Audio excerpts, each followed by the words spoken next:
Madam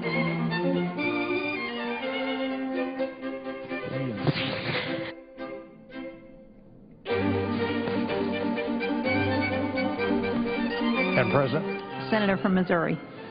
Are we in quorum call? We are. I would move to suspend the quorum call and be asked to speak. Without objection. I thank the President for recognizing me. I know we're talking, among other things, this week about the agriculture bill, and I am supportive of moving forward with that bill. Like so many other things in our economy, the more certainty we can create for farming families, for agribusinesses, the more likely they are to make decisions now and to make decisions that create good results. The more things you know in advance normally in decision making, the more things there are to know. You know, there's plenty to know, there's plenty that you don't know in agriculture. My mom and dad were dairy farmers, and there's lots that can go wrong on the farm.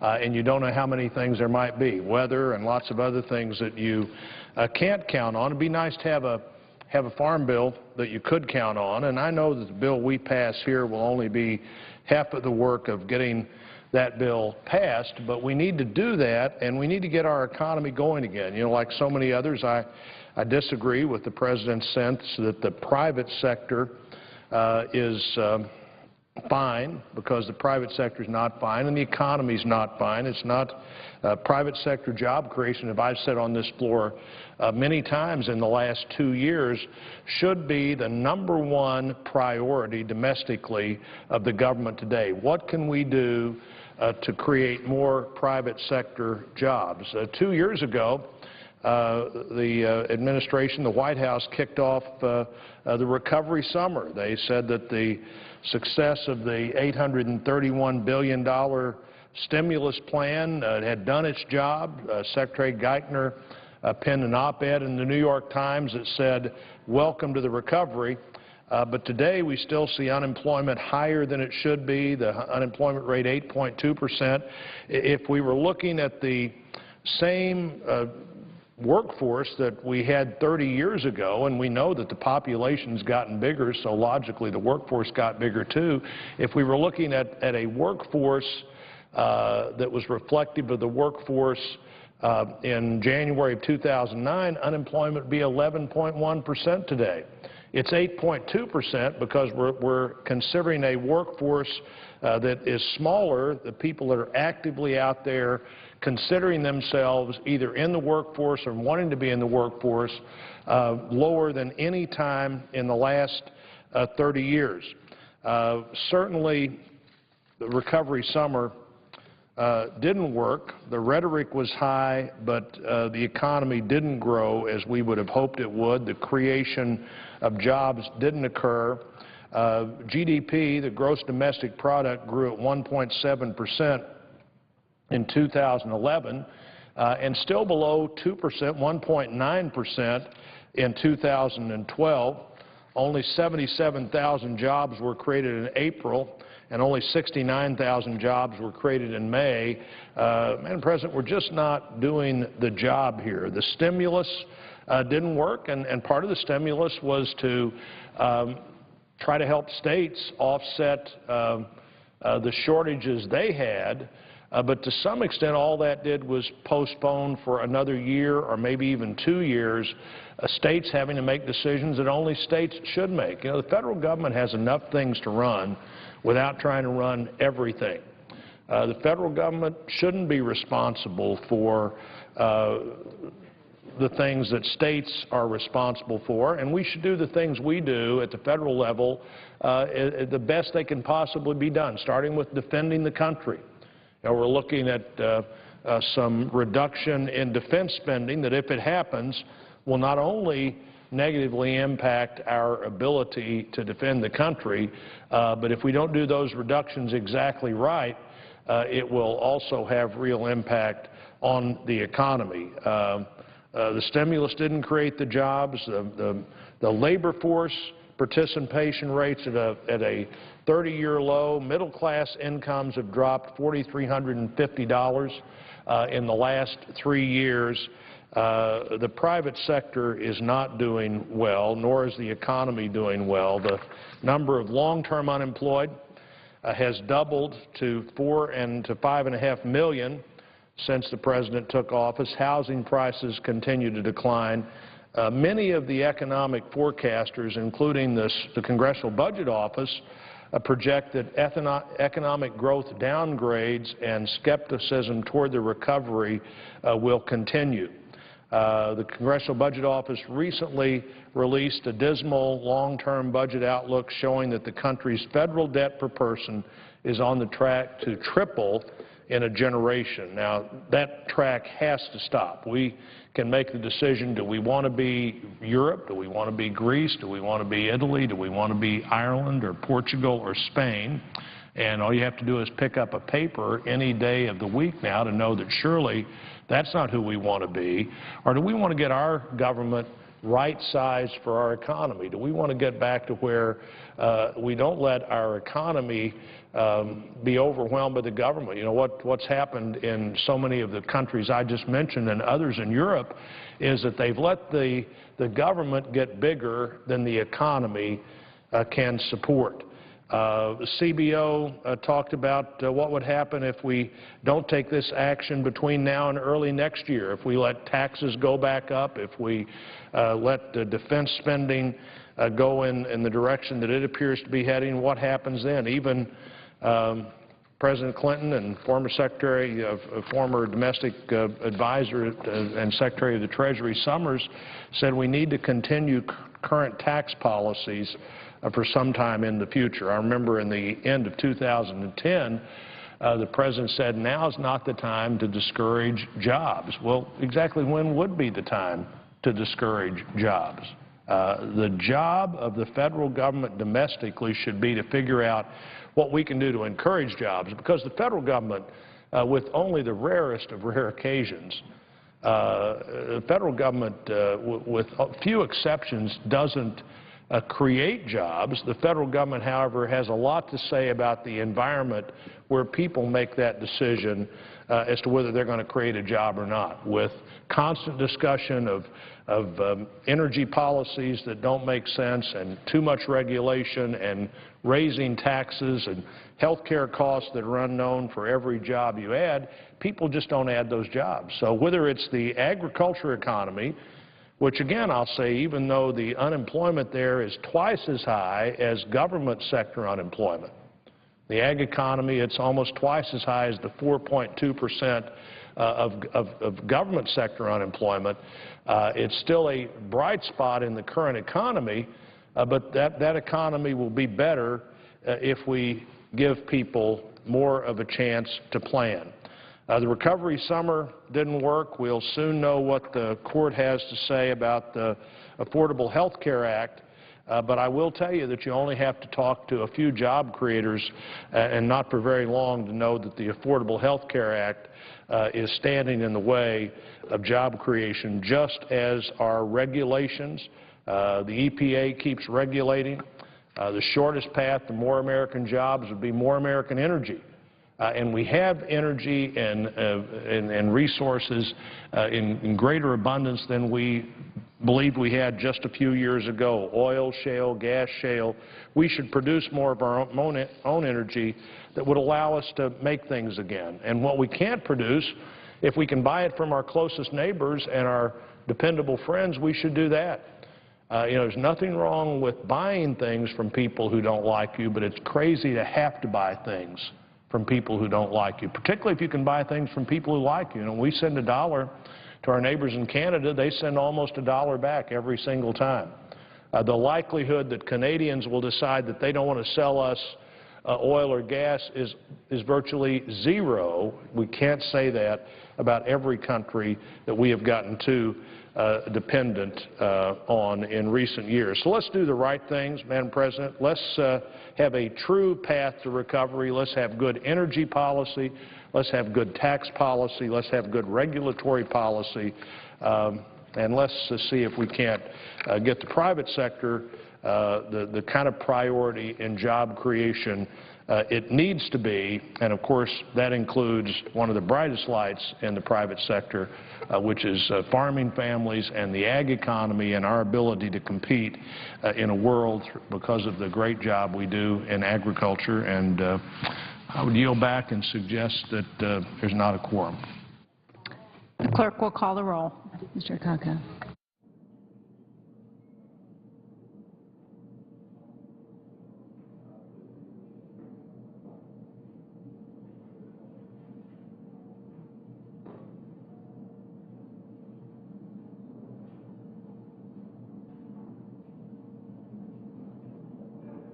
The senator from Oklahoma. I'd like to inquire, are we in a quorum call? We are. As unanimous consent, the quorum call be vitiated. Without objection. Madam President, Senator Blumenthal is due down on the floor, and I'd like to, and when I see him come in, I'll cease, but I wanted to make a couple of remarks about a couple of opinions, so I ask unanimous consent that I be recognized out of turn, and will leave when he shows up. Without objection. The biggest threat to the future of farmers, and I come from a farm state of Oklahoma, are really the burdensome and costly regulations.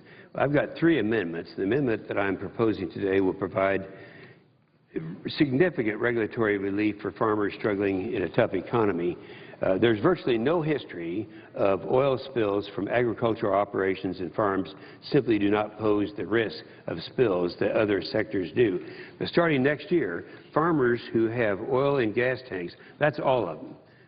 They all have oil and gas tanks on their farms. They're located in different areas, but if they have a certain aggregate amount, they'll be required to hire a certified professional engineer to design a spill prevention control and countermeasure plan, just like major oil refineries. They may also be required to purchase new capital equipment to comply with the rule, including dual containment tanks on farm trucks and fuel storage units that will be unnecessary to necessarily raise the cost. Now, my amendment would exempt the farmers from these regulations for above-ground oil storage tanks that have an aggregate storage capacity of less than 12,000 gallons.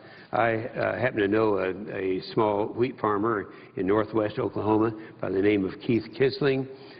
Keith Kisling is a wheat farmer.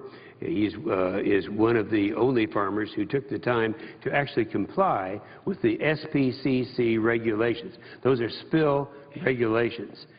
Most people didn't even try to comply with it. First, he had to fill out over 80 pages of paperwork that he did not understand. He hired online service to help him comply, which cost him money.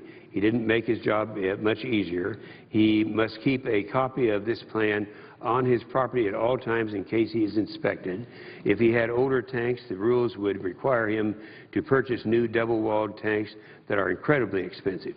In addition, he now has to build a berm around his tanks to hold 18,000 gallons of fuel in case it does leak. This will be very expensive and time-consuming. He also must install a liner underneath the tanks and at the bottom of the berm to contain any leaks. He reports that the rules are extremely confusing and the regulations just don't make any sense, given the fact that farmers will not let leaks go unnoticed because diesel fuel is too expensive. So in addition to providing this exemption, it will also allow farmers who are regulated to self-certify instead of going to the expense of hiring engineers to do that for them. So I'm hoping that my colleagues will look at this as a regulation that is not needed and accept my amendment. I have a second amendment having to do with stormwater. One of the biggest threats is the overburdensome and costly regulations, but one of the best ways to stop these rules is to ensure that when an agency states that they will collect the best available information before imposing a new regulation, that they do that. This amendment will ensure that the EPA keeps its word and fully evaluates a current stormwater regulatory situation, what practices work and what don't work, what the costs are, what the benefits are, and before barreling ahead with new uncertain regulations. In EPA's current stormwater regulations, they committed to complete an evaluation of the current rule. This amendment simply stops the EPA from issuing any new regulations until they comply with the rule. In other words, they've said they would do this. This stops them from invoking a regulation and completing it until they've completed what they've already agreed to. Now, rest assured that this is nothing new to the EPA. In fact, in the EPA guidance that accompanied the current regulations, they recommended the same thing, and that until the evaluation of the current program is completed, no new requirements be imposed, especially for small communities. So as you can see, all this really does is force the EPA to do what they've already agreed that they would do, and that should be a very easy one to pass. I still don't see the senator has arrived, and I would yield to him at this point.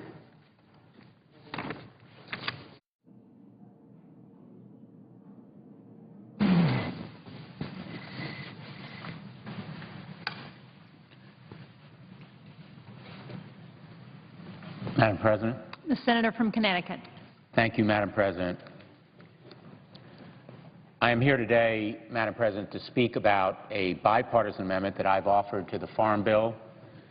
It's an amendment that incorporates a bill that I offered, the Animal Fighting Spectator Prohibition Act, and I've introduced it with co-sponsors Senators Kirk, Cantwell, Brown of Massachusetts, Wyden, and Landrieu, and I ask unanimous consent that Senator Kerry be added as a co-sponsor. Without objection. Thank you, Madam President.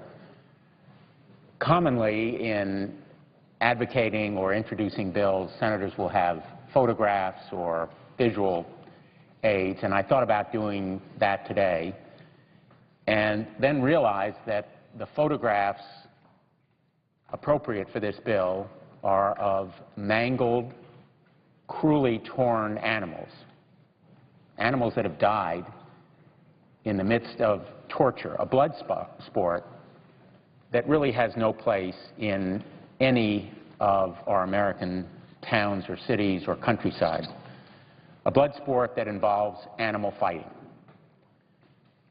This activity is not only cruel and inhumane, it is also a sport that fosters and promotes and encourages illegal activity, including drug dealing, gangs, gambling, and it is a source of really the worst instincts. It encourages the worst in the human condition and the worst in the individuals who participate and who come to watch it. And so the Congress has recognized this fact in the past, as recently as 2007, by upgrading the federal law against animal fighting. It is prohibited, and the Act of 2007 made the interstate transport of fighting animals or cockfighting tools a federal felony. In 2008, in the wake of the Michael Vick case, Congress again improved the law, making possession and training of fighting animals a felony and enhancing the upper limits of jail time for anyone engaged and convicted of it. So the federal law now is very comprehensive and very powerful. It prohibits exhibiting, buying, possessing, training, and transporting an animal for participation in a fighting activity. It is comprehensive and powerful, except for one loophole. One loophole. And that's the one that I propose to cover through this amendment to the Farm Bill. This legislation would prohibit knowingly attending an animal fight by setting penalties that include a fine or imprisonment of up to 1 year or both. It would also extend stricter penalties for any individual who knowingly brings a child to an animal fight, and the penalty for engaging in that activity would be a fine and prison sentence of up to 3 years or both. So the loopholes here are that spectators are not covered and bringing children to these events is not covered, and that's why this legislation is absolutely essential. Why spectators? Well, Spectators are commonly participants. In fact, the sport wouldn't exist without spectators. They're the ones who gamble, who engage in other criminal activity, who come there simply to engage in that activity. And they are there not only to watch, but to bring their own animals to fight or to gamble illegally, or for drug dealing illegally, or gang activity illegally. Spectators are the source of financing. They make it profitable. They must be subject to federal law and federal prohibitions in the same way as anyone who actually engages in already prohibited activity. This type of criminal element, gathering at dog fights or cockfights, ought to be subject to the same kinds of prohibition. Why children?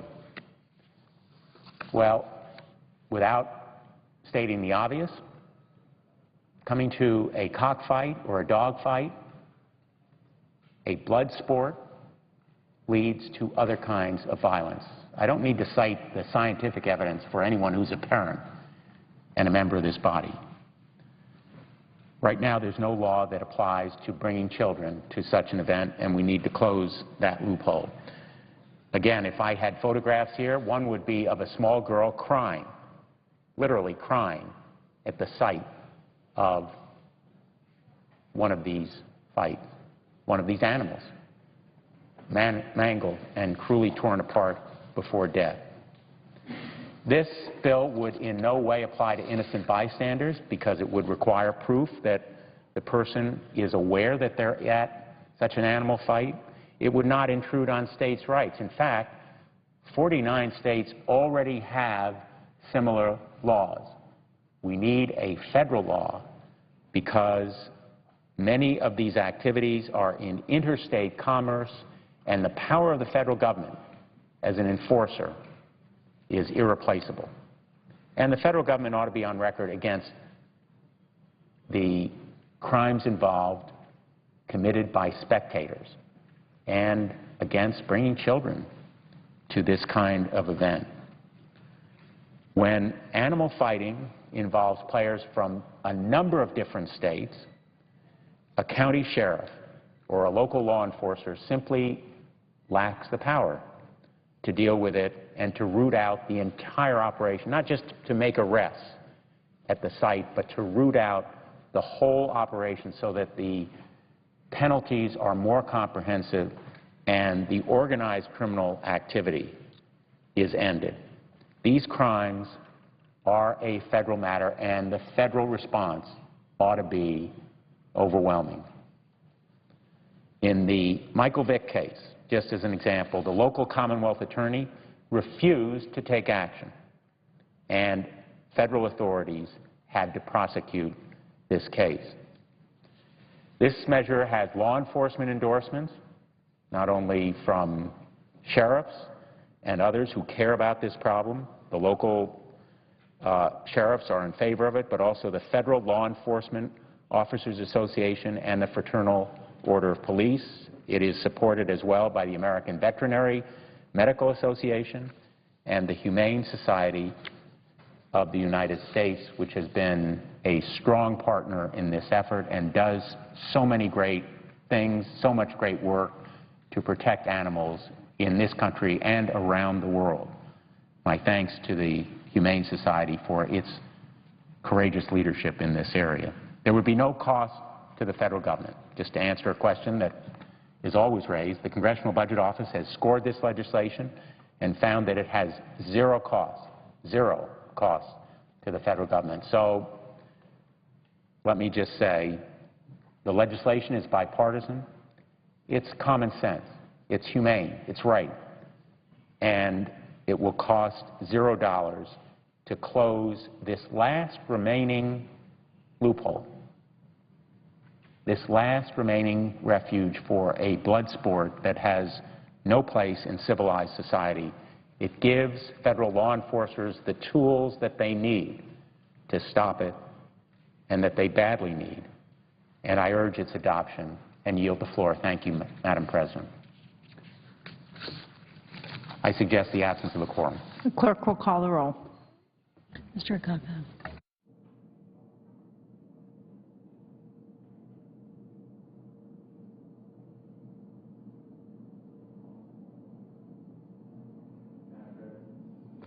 The senator from Connecticut, I ask that the quorum call be vitiated. without objection.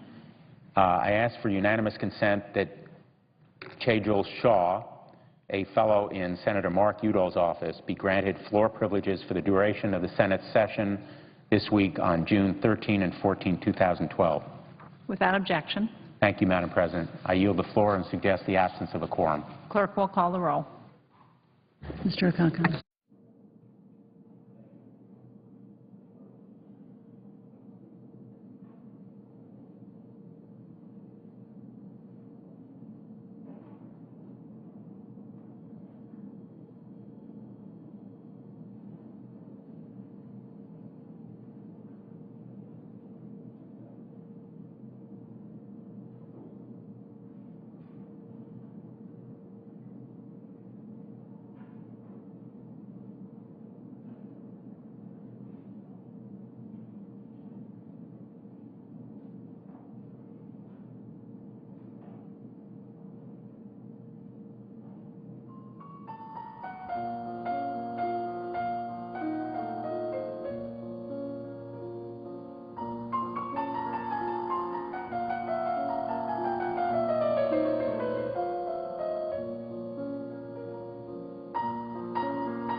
Madam President, Senator from Connecticut, I ask that the quorum call be vitiated. without objection.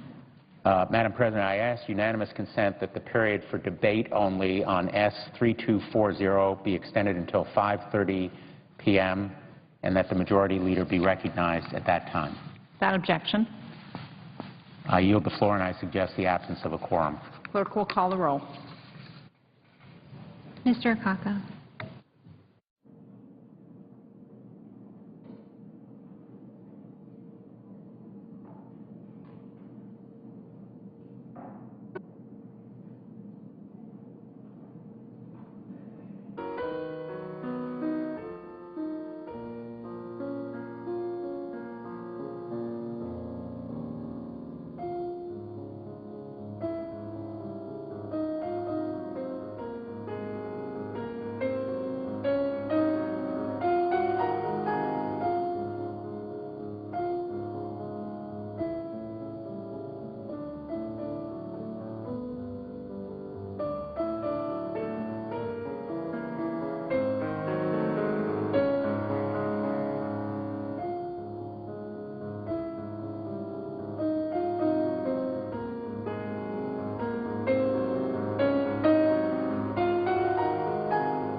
Mr. Alexander.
Madam President, The Majority Leader. the Senate in process of calling a quorum. That is correct, I would ask consent that that quorum call be vitiated. without objection.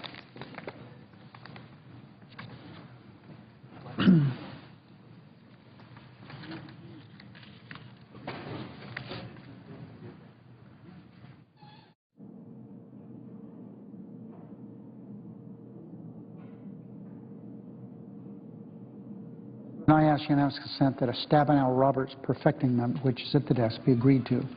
The bill is amended, be considered original text for the purpose of further amendment. The following Lee motion to recommit and 4 amendments to be first amendments and motion to recommit in order to the bill with no other first degree amendments or motions to recommit in order until these amendments are disposed of. These amendments and motion are disposed of. And that would be Paul, 2182, Shaheen, 2160, Coburn, 2353, Cantwell, 2370, and Lee, motion to recommit. That there be 60 minutes of debate divided equally between the 2 leaders or the designees on each of these amendments. And the Lee motion, that upon the use or yielding back of that time, all 4 amendments and the Lee motion, the Senate proceed to votes in relation to the amendments and motion the order listed. There be no amendments or motions in order to the amendments or the Lee motion, which is a motion to recommit, prior to votes other than motion to waive points of order and motions to table. That upon disposition of these amendments and the Lee motion, I be recognized. Is there objection? Madam President, The Senator from Kentucky. reserving the right to object